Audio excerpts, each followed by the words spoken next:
Okay, this is Pastor Jeremy from Community Lutheran Church, and I'm here again with Francis Loehr, who is a member of our community and also serves as the treasurer and has done that for 5 years for Community Lutheran Church. So Francis, thanks again for being with me. You're very welcome.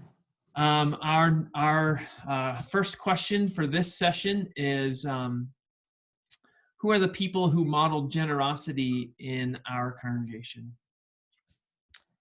Well, there's a church directory, and you can go in there and you can just start at the top and go through. There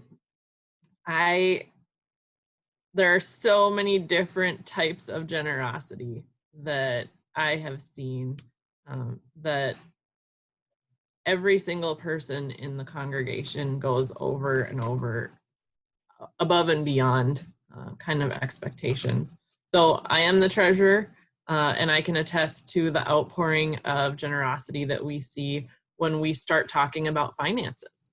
When we say, well, we've had a flood that ruined our basement, or we have a project that needs to be done, we have a parsonage loan that we want to pay off early, we have just any kind of large or small need, even something as mundane as propane expenses for the upcoming year. Whenever we say, this is the need that we have, this is how much money we need to raise, there is immediately that support available. So the entire congregation steps it up, whether it's a small regular or one-time giving, or somebody steps in and makes a large donation. And so we just have so many people that are generous financially that it really makes it more fun to be the treasurer, because we're not constantly worried about what's gonna be happening next. And right now we're in the middle of the COVID-19 closures of an awful lot of our community events, and we've started going to online church services and virtual meetings like this one, and we were concerned about whether that there would still be funding. And once again, our congregation just went above and beyond as far as where their support was needed, getting it to the church. And so we're not in the state that many churches are across the country, where they're trying to figure out, how do we pay those bills that we have? How do we meet our expenses in this time frame? And instead we're able to say, where are the church's funds actually needed? How can we help in the community? And that is just such a great illustration to me of the generosity of God's money. That's really what we're controlling here. It's the stewardship piece of being that person who manages God's stuff, and getting to do the things that I think really God would be happy about. How do we help out in the community? So that's one aspect. Great. Another is, I think we see on a regular basis God's welcoming spirit. We have so many people in our church who are willing to, we're in a really big tourist community, so we have these welcoming people in the hospitality industry who are bringing people to the community and then saying, if you needed a church to go to, you're welcome to join us at Community Lutheran Church. And so we have that opportunity to see visitors and tourists come in, and then once they're there, there is that sense of really welcoming people to God's table. I know that Sue Anderson works down at the Visitor Center in Hill City, and I've heard a number of people say, oh, well, Sue at the Visitor Center sent me this way. And we have Jeff Schlukebeer, who is just at so many different events and encouraging people to be participants in different community events, but then also to join us for church at Hill City, or at Community Lutheran Church. So that's really a strong area of generosity as well. Food, our mission statement says that we welcome all to God's table, and we take the groaning tables aspect very seriously.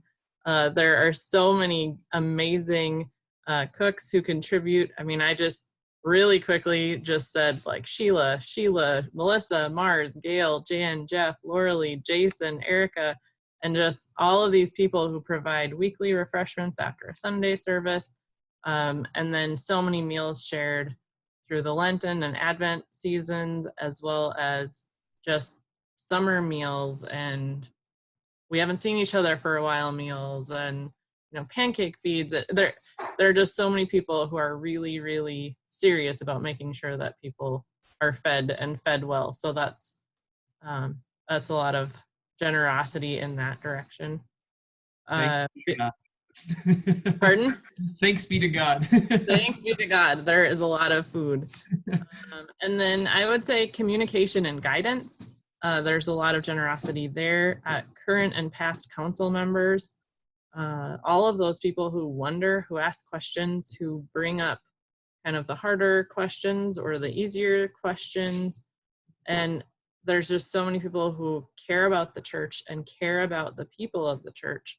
And so that's been something that I've really benefited from and really held close to my heart, are those people who are willing to say and question and guide when necessary. So I really appreciate that.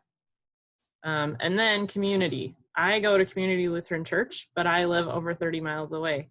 And there are other churches closer to me, even ELCA churches.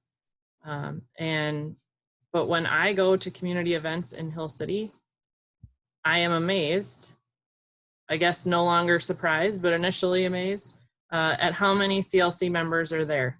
They're leading, they're present, they're supporting, they're just active, so active in the community. And that's really something that I appreciate.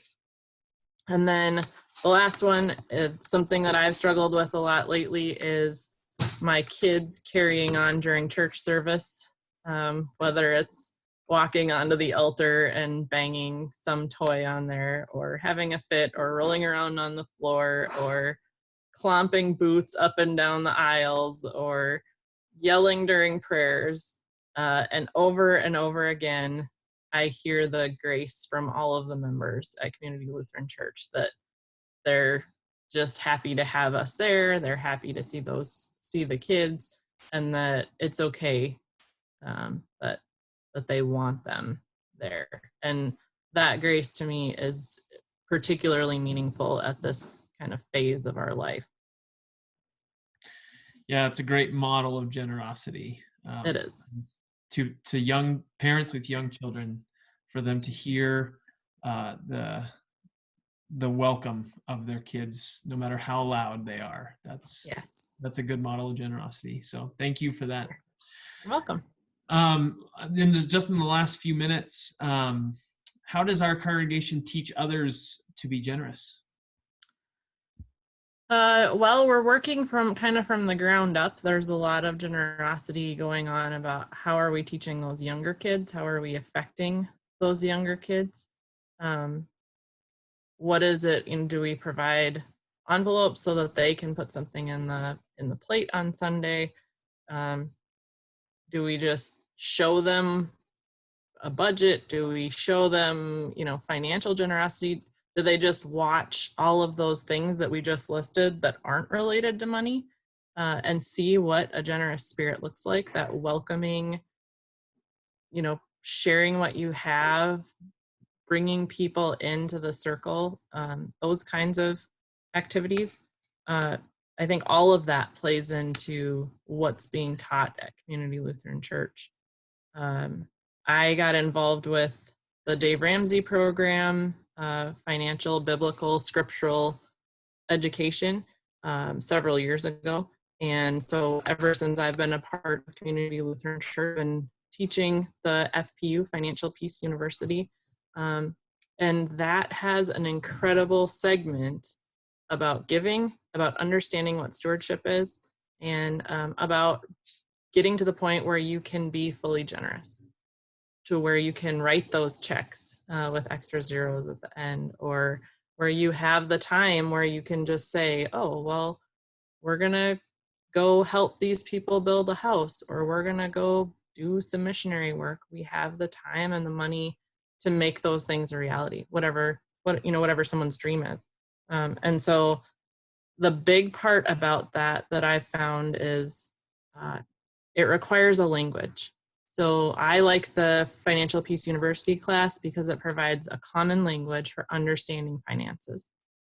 I think that the same is true with Community Lutheran Church and the way that we deal with generosity, because we're starting to have a common language regarding money, regarding food, regarding those community involvement, regarding how we open our doors and bring people in from the community and from the world. And so I think that we're doing it maybe in smaller ways that aren't necessarily recognized, but I think we're also doing it in the big ways that are really easy to identify.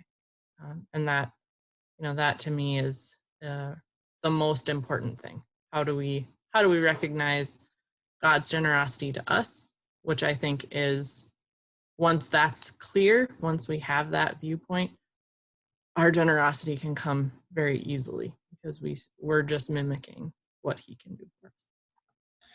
Yeah, that's great. I hear that sort of coming through your identification of where generosity is being modeled and how we're teaching that in our congregation, but I also see it happening even in this conversation. So Francis, thank you so much for sharing your story and for being a generous person yourself in our community of faith. So thank you, and God bless you. We'll talk soon. Thank you. Okay, bye. Bye.